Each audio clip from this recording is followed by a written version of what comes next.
নমস্কার, welcome to ভুরি ভোজ। আজকে আমি বানাচ্ছি দুর্দান্ত স্বাদের একটা মাছের রেসিপি।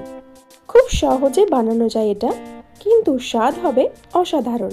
একবার অবশ্যই ট্রাই করে দেখুন কাতলা মাছের এই রেসিপি।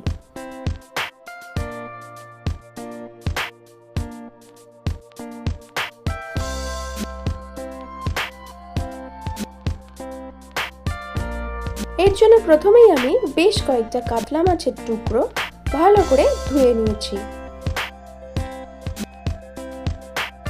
এর মধ্যে নিয়ে নেব হাফ চামচ নুন আর হাফ চামচ হলুদ গুঁড়ো, আর দিয়ে দেব এক টুকরো পাতি লেবুর রস। লেবুর রস দিলে মাছের আঁশটে গন্ধটা চলে যায়। এগুলো ভালো করে মাছের সঙ্গে মাখিয়ে নেব।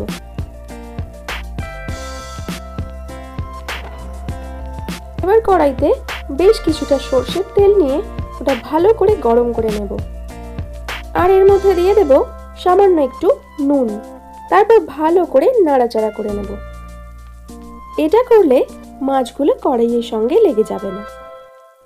তেলটা খুব ভালো করে গরম হয়ে গেলে মাছগুলো এর মধ্যে দিয়ে দেব। তারপর ভালো করে এপিট ওপিট করে ভেজে নিয়ে মাছগুলো তুলে নিতে হবে।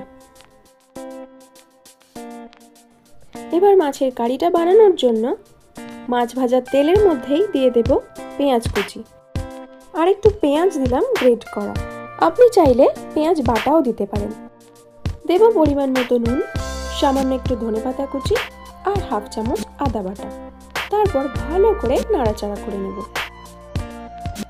যতক্ষণ না টমেটোটা গলে যাচ্ছে ততক্ষণ এটা নাড়াচাড়া করে নেব।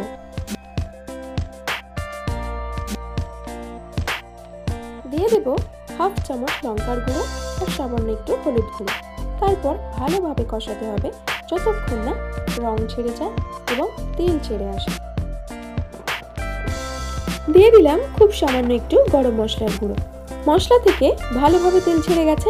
এবার এর মধ্যে দিয়ে দেব পরিমাণ মতো 1 গ্লাস জল। মশলাটা ভালোভাবে ফুটে উঠলে এর মধ্যে মাছগুলো দিয়ে দেব।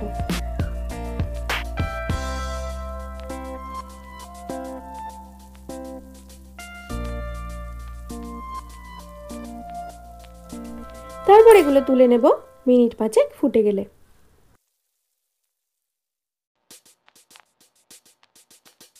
খুব সহজে খুব তাড়াতাড়ি তৈরি হয়ে গেল সুস্বাদু এই মাছের রেসিপি। অবশ্যই বাড়িতে একবার ট্রাই করবেন।